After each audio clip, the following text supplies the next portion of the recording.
Alright guys, working on the RPG. Had a little failure.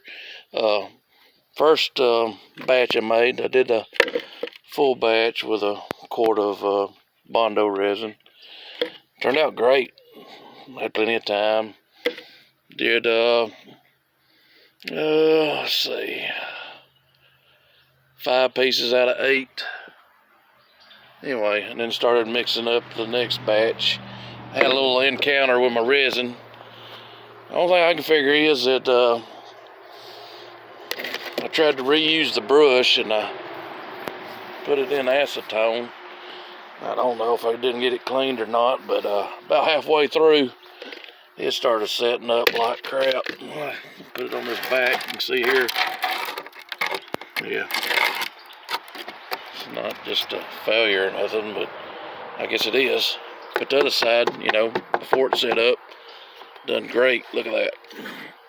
Anyway, I guess contamination, brand new brush, brand new container each time.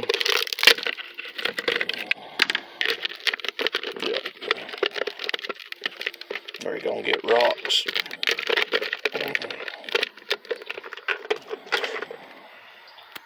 Yeah, I was putting my pieces in this and brushing it on.